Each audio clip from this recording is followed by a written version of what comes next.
Suaranya tolong dikecilkan. Oi. Assalamualaikum warahmatullahi wabarakatuh. Selamat pagi. Waalaikumsalam warahmatullahi wabarakatuh. Apa kabar anak-anak? Bagaimana menggunakan seragam lagi? Alhamdulillah. Seragamnya digunakan. Ini pun cuma atasnya aja ya seragamnya. Kayaknya bawahannya pakai celana nih. Oke, kita mulai pelajaran pada pagi hari ini. Marilah kita bersama-sama berdoa menurut agama dan kepercayaannya masing-masing. Berdoa dimulai.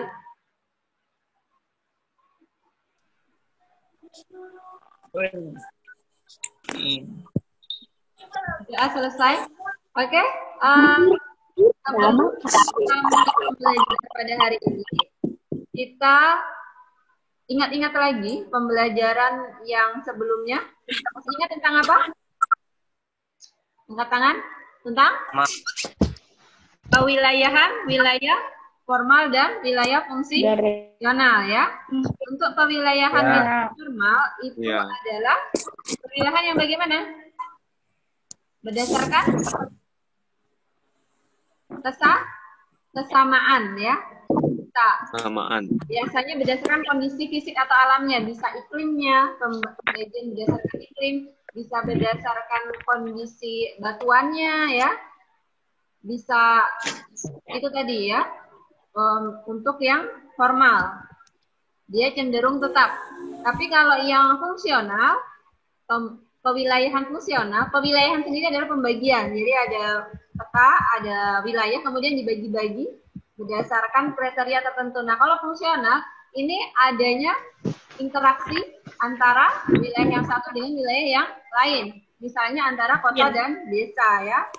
Di situ ditunjukkan ada jalannya ya, sehingga ada interaksi antara satu wilayah dengan wilayah yang lain. Itu namanya kewilayahan fungsional. Nah, pemahaman kalian pada indikator atau IPK materi sebelumnya ya. Ada yang pertama itu ada konsep wilayah dan tata ruang. Kedengaran nggak suara itu? Kedengaran. Oke.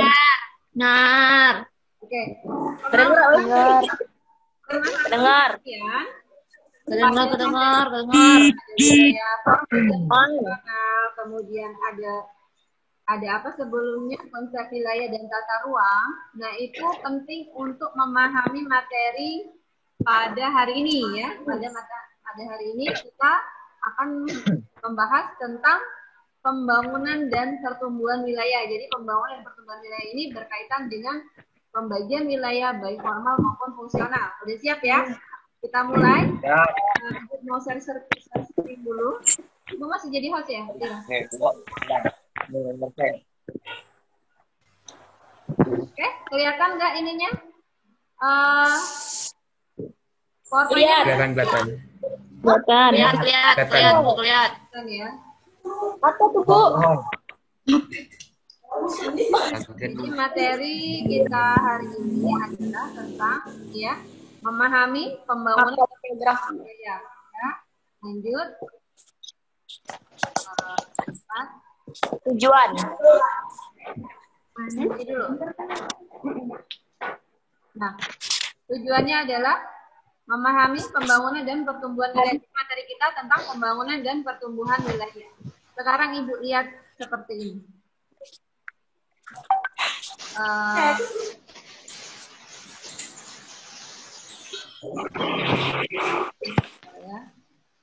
Supaya video kalian ini muncul. Nah, ya direkam tadi kayaknya ya, Tila. Sebentar, Tila Ibu jadikan ini dulu.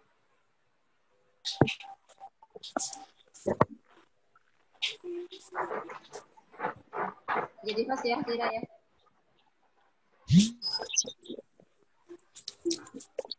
Oke, ada yang tahu? Ini gambar apa? Sekolah. Di sekolah ya? Di sekolah? Sekolah kan? Bandara. Bandara. Mana yang bangunan Ibu tanya? Jalan. Bangunan. Ruang kelas. Mana yang termasuk pembangunan? Sekolah. Jalan. Sekolah. Terus? Jalan bandara. Bandara. Atau hanya beberapa? Semua. Semua, oke. Beberapa? Nah, beberapa. Ya, jadi ini adalah termasuk kita Zoom seperti ini, kalian sekolah itu termasuk pembangunan nggak? Bangunan. Masuk. Apa yang dibangun? Ya, sekolah. Yang dibangun apa? Kalau kalian sekolah, ini kita lagi Zoom nih. Kita lagi ngajar kalian penjelasan. Yang dibangun apa? Siapa tuh suara angin? Yang dibangun apa yang dibangun? Gedung. Yang dibangun apanya? Siswa. Manu? Siswa bangun. Ya. Ini bangun aja. Ya. Yang dibangun apa? Mana ya, Bu? Yang dibangun apa? Suara ya, Bu. Berisik, Boy. Atau berdekat juga. Apa audionya dimatikan aja? Audionya dimatikan. Audio dimatikan. Audionya dimatikan. Nanti kalau ada sesi tanya jawab baru Ibu minta buat siapa yang Ibu bicara. Jadi sekolah kita Zoom seperti ini ya, secara online ini juga termasuk pembangunan. Yang dibangun adalah sumber daya manusianya. Kalian yang dibangun. Karena kalau bangun sekolahnya itu juga pembangunan, tapi pembangunan fisik. Membangun bangunan. Ya.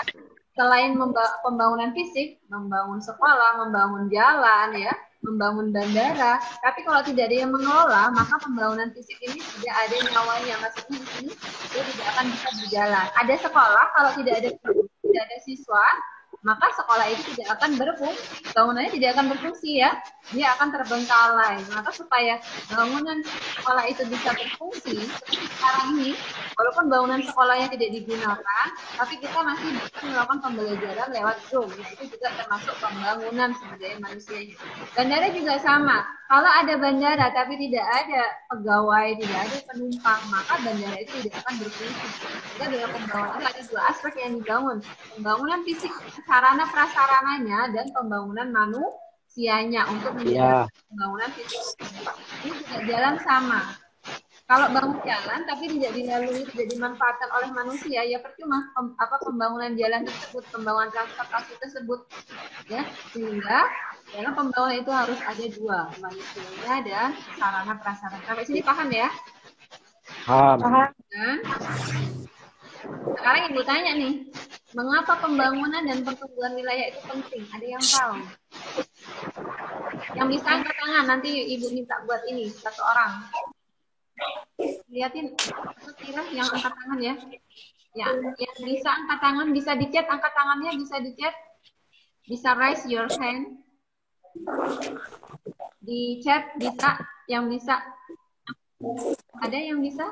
Atau jawab aja di chat nanti biar Tira membacakan jawabannya. Mengapa pembangunan dan pertumbuhan wilayah itu penting? Jadi dia belum dia.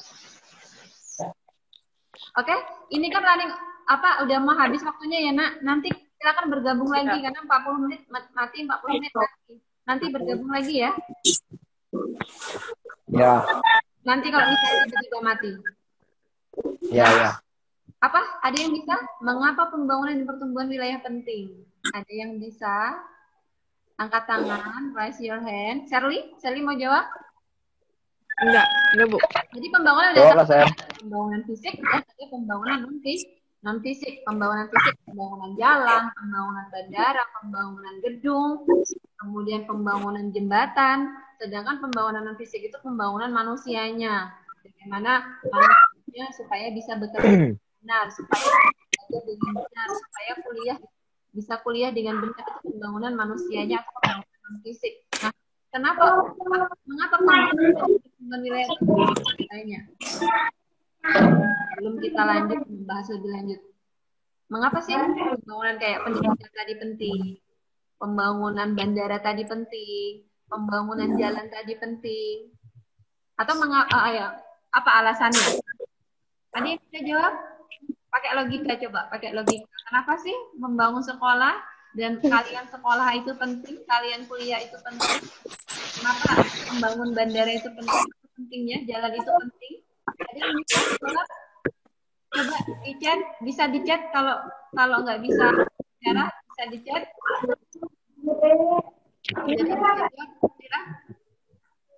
Ayo.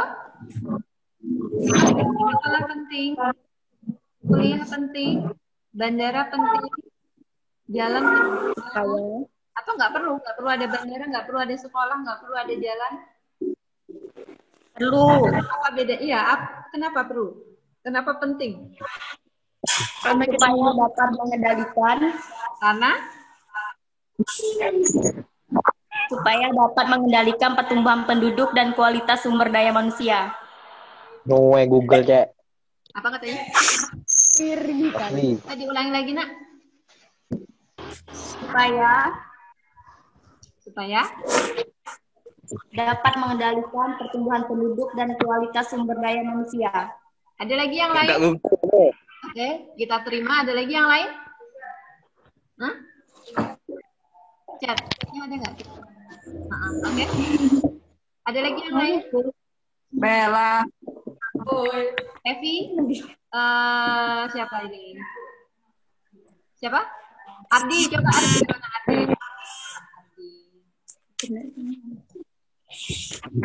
Ardi. Mana Ardi videonya? Ya. Videonya di ya. Apa Ardi? Mengapa? Agar kenapa? Karena agar mencapai keseimbangan keserasian dengan potensi dan pemanfaatan potensi dari pembangunan secara efisien. Jadi pembangunan wilayah tersebut potensi itu harus dimanfaatkan secara efisien agar pembangunan tersebut dapat menghasilkan sesuatu yang bermanfaat seperti sumber daya manusianya, hasil dari sekolah, kuliah, dari kampus, dari universitas itu lulusan dapat memunculkan suatu manfaat. Untuk sumber daya manusia. Oke, cukup ya. Jadi secara umum kita simpulkan tadi itu penjelasannya. Kenapa penting ini ya? Mencapai kesejahteraan masyarakat secara merata. Tujuannya ya. Benar. Jadi yang sudah diutarakan ke kawan-kawannya sudah benar.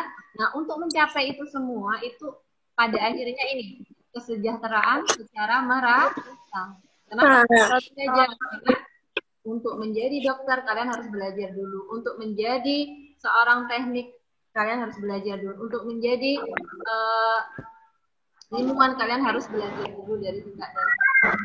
Untuk memudahkan transportasi perekonomian jual beli antar orang antar wilayah, maka perlu adanya pembangunan jalan. Nah, wilayah yang jalannya sudah bagus sama yang jalannya masih tanah merah. Pasti nanti ketika jual beli mobilnya mudah rusak, motornya mudah kotor sehingga mudah rusak dan seterusnya. Tujuannya apa sih tadi itu? Bandara juga kenapa diperlukan? Supaya bisa berhubungan dengan yang lain. Jangka waktu berpindah antara satu dengan yang cepat. Tujuannya apa? Sehingga kesejahteraan merata. Nah, kita semua pengen sejahtera kan? Ya. Kita yang nggak pengen sejahtera. Nah, untuk mencapai kesejahteraan tadi, maka perlu adanya pembangunan dan pertumbuhan wilayah. Lanjut ya? Lanjut. Oke, lanjut. Jadi berdasarkan Undang-Undang Nomor 22 Tahun 2004 ini berkaitan dengan perencanaan pembangunan nasional. Jadi pembangunan di negara Indonesia itu perlu adanya perencanaan supaya benar yang dibilang Ardi tadi, supaya pembangunannya berjalan secara efisien dan berkelanjutan ya, supaya tidak merusak lingkungan. Maka tidak asal membangun jalan, tidak asal membangun bandara, terserah asal milihnya lokasi bandara di lokasi A. Jadi perlu ada pertimbangan kenapa di sini bangun bandara di lokasi A, kenapa bangun jalannya di lokasi A, Nah, itu semuanya ada pertimbangan. Nah, pertimbangan tadi itu disebut dengan perencanaan, harus direncanakan. Namanya dari perencanaan pembangunan nasional. Supaya apa tadi? Seperti yang dikatakan kawan kalian Ardi, supaya pembangunannya efisien, tidak merusak lingkungan, dan manusia tetap bisa sejahtera, tetap bisa memanfaatkan alam. Jadi kita baca cukup panjang, ini akan Ibu bacakan. Kalian perlu tahu dulu secara undang-undang latar belakang kenapa pembangunan itu penting ya. Ibu bacakan bahwa atas berkat rahmat Allah yang Maha Kuasa, proklamasi kemerdekaan telah mengantarkan bangsa Indonesia menuju cita-cita berkehidupan kebangsaan yang bebas, bersatu, berdaulat, adil, dan makmur. Yang kedua, nanti lengkapnya kalian lihat sendiri ya, download nomor 22 tahun 2004. Bahwa pemerintahan negara Indonesia dibentuk untuk melindungi segenap bangsa Indonesia dan seluruh tumpah darah Indonesia, memajukan kesejahteraan umum, mencerdaskan kehidupan bangsa, dan ikut melaksanakan ketertiban dunia. Lihat di sini. Jadi, pemerintahan negara Indonesia ini dibentuk, ya, Ibu kasih tanda merah. Negara Indonesia ini dibentuk, tujuannya untuk apa? Melindungi segenap bangsa Indonesia, seluruh tumpah darah ini, memajukan kesejahteraan umum, mencerdaskan kehidupan bangsa, kalian sekolah ya, dan ikut melaksanakan ketertiban dunia. Kita juga perlu berinteraksi dengan dunia. Kemudian, bahwa tugas pokok bangsa selanjutnya adalah menyempurnakan dan menjaga kemerdekaan itu serta mengisinya dengan pembangunan yang seperti apa? Yang berkeadilan dan demokratis yang dilaksanakan secara bertahap, tidak bisa langsung ya. Bangun jalan tidak langsung jadi bisa. Tahap harus ada dilaksanakan dulu, kemudian baru dilaksanakan berkesinambungan atau berkelanjutan. Tidak bandara dibangun habis itu dalam 5 tahun terus tidak berfungsi lagi, jalan dalam 5 tahun sudah rusak. Kalau bisa berkesinambungan atau berkelanjutan, bisa dimanfaatkan sampai anak itu, sampai selanjutnya. Nah, itu semuanya perlu direncanakan. Kemudian bahwa untuk menjamin agar kegiatan pembangunan berjalan efektif dan efisien ya tadi dan bersasaran, maka diperlukan ini. Supaya apa? Perencanaan pembangunan nasional perlu direncanakan agar apa? Pembangunannya efisien dan tepat sasaran.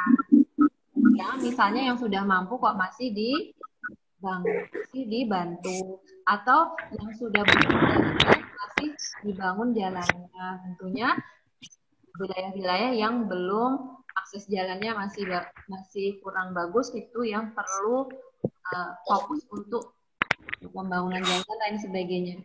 Bahwa agar dapat perencanaan pembangunan nasional yang dapat menjamin tercapainya tujuan negara yang tadi ya, yang ini ya. Tujuan negara melindungi segenap bangsa, pembangunan Indonesia, memajukan kesejahteraan, mencerdaskan kehidupan, dan ikut melaksanakan itu tujuannya. Nah tadi, maka perlu adanya sistem perencanaan pembangunan nasional. Kalau kalian pernah mendengar istilah RPJP, RPJM atau rencana pembangunan jangka panjang dan rencana pembangunan jangka menengah. Jadi kalau jangka panjang itu biasanya 20 tahun, ya. Kalau rencana pembangunan jangka menengah, kalau tidak salah 5 tahun, ya. Ini selanjutnya pembangunan nasional. Jadi perencanaan pembangunan itu tadi dibuktikan dengan dokumen. Nah, dokumennya namanya RPJP dan RPJM. Jadi dia tertuliskan ya, tidak hanya di kata-kata, tidak hanya dituliskan, tapi ada dokumennya. Kemudian pembangunan nasional